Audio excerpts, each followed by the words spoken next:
Hello everyone, welcome to my YouTube channel लिटरेचरशिप।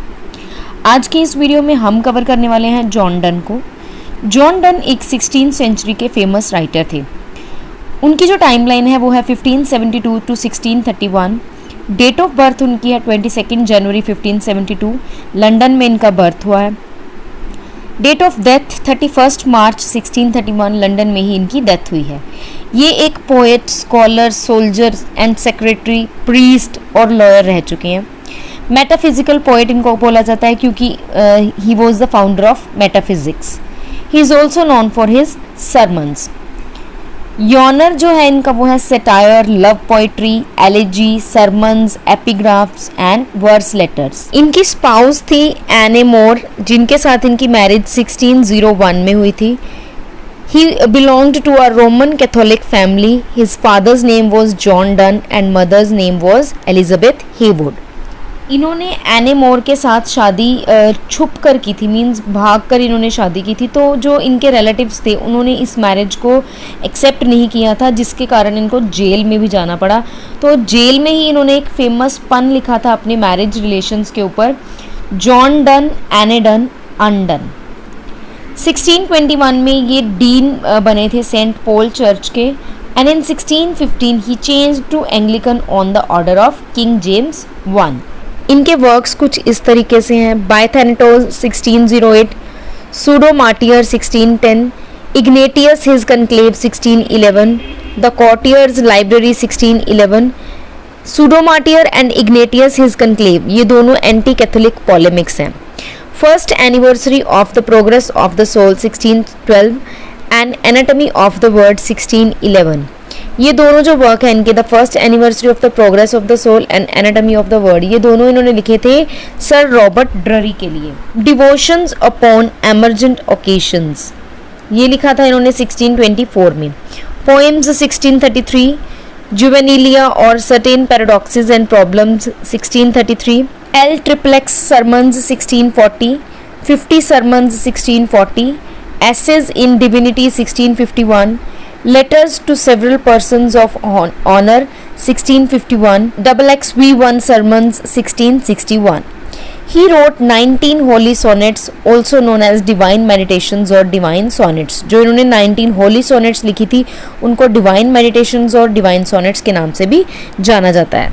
Ben Jonson ने इनके बारे में लिखा था, done for not keeping of accent deserves hanging. Ben Jonson को जो इनकी रिदम थी वो काफ़ी कैजुअल स्पीच की तरह लगती थी, इनका जो एक्सेंट है उनको अच्छा नहीं लगता था, तो इसीलिए उन्होंने इनके बारे में लिखा था कि इनके एक्सेंट के कारण इनको फांसी पर चढ़ा देना चाहिए। मीन्स हैंगिंग यहाँ से मतलब है फांसी पर चढ़ाने से। जॉन ड्राइडन ने इनके बारे में लिखा है, Donne was a poet not a writer. Samuel Johnson ने मेटाफिजिकल पोएट्स के बारे में लिखा है, metaphysical poets are men of learning. He served in the parliament as a member of parliament in 1601 and 1614। इज़ाक वॉल्टन ने इनकी बायोग्राफी लिखी थी। 17th होली सोनेट जो है इनका, उसमें इन्होंने अपनी वाइफ के लॉस को मौन किया है। मीन्स कि जब इनकी वाइफ की डेथ हो जाती है तो उसके बारे में ये सब कुछ इन्होंने 17th होली सोनेट में लिखा है। 8th एलेजी में इन्होंने अपनी लवर की ब्रेस्ट के गैप को कंपेयर किया है टू द हेलेस्पोंट। हेलेस्पोंट एक वाटर बॉडी है जिसका जिक्र Hero and Leander, Christopher Marlowe की एक फेमस मिथोलॉजिकल पोएम है हीरो एंड लिएंडर, उसमें हेलेस्पोंट नाम की एक रिवर वाटर बॉडी का जिक्र हुआ है। तो वहाँ से ही इन्होंने जो आइडिया है ये हेलेस्पोंट का लिया है। And anatomy of the world 1611 इन्होंने एलिजाबेथ ड्ररी की मेमोरी में लिखा है, जो कि इनके पैटर्न सर रॉबर्ट ड्ररी की डॉटर थी। टी.एस. एलियट ने इनको मेंशन किया है अपने वर्क विस्पर्स ऑफ इमॉर्टैलिटी में। थॉमस कैरियो ने इनके ऊपर एक एलेजी लिखी है जॉन डन के ऊपर, elegy for John Donne. P B. Shelley ने इनके ऊपर एक एलेजी लिखी थी जिसका नाम था Adonais. Pseudo martyr anti Catholic polemic है, जो मैं आपको पहले भी बता चुकी हूँ कि Ignatius conclave and pseudo martyr इनके दो एंटी कैथोलिक पॉलेमिक थे। ये जो इनका एंटी कैथोलिक पॉलेमिक है सूडो मार्टियर, इसी के कारण इनको क्लार्जीमैन जो था नियुक्त किया गया था इंग्लैंड की चर्च में। Who are called the leaders of metaphysical school?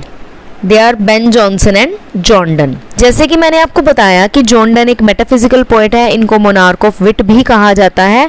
तो अब हम मेटाफिजिकल पोइट्री के कुछ फीचर्स के बारे में पढ़ेंगे। मेटाफिजिकल पोइट्री को पोइट्री ऑफ विट भी कहा जाता है।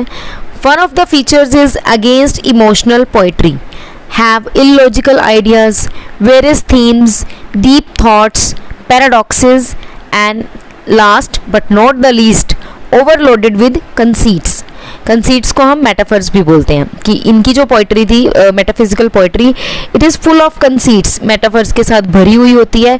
मीन्स कि उनमें ऐसी चीज़ों को कंपेयर किया जाता है जिनका आपस में कोई भी रिलेशन नहीं होता। जैसे कि उनकी एक बहुत ही फेमस पोएम है फॉरबिडिंग मॉर्निंग करके, तो उसमें इन्होंने अपनी जो सेपरेशन है अपनी बिलवड के साथ, जो इनकी सेपरेशन होती है, उसको एक कंपस के साथ कंपेयर किया है, कंपस की लेग्स के साथ कंपेयर किया है कि जिस तरह से कंपस की जो लेग्स हैं एक दूसरे से अलग होती हैं, लेकिन वो जिस पॉइंट से स्टार्ट होती हैं उसी पॉइंट पे वो एंड होती हैं।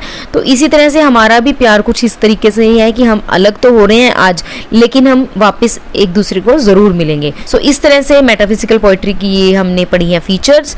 आई होप आपको आज का वीडियो अच्छा लगा होगा। If so please like the video, share the video and subscribe my channel for such videos. Thank you. God bless you.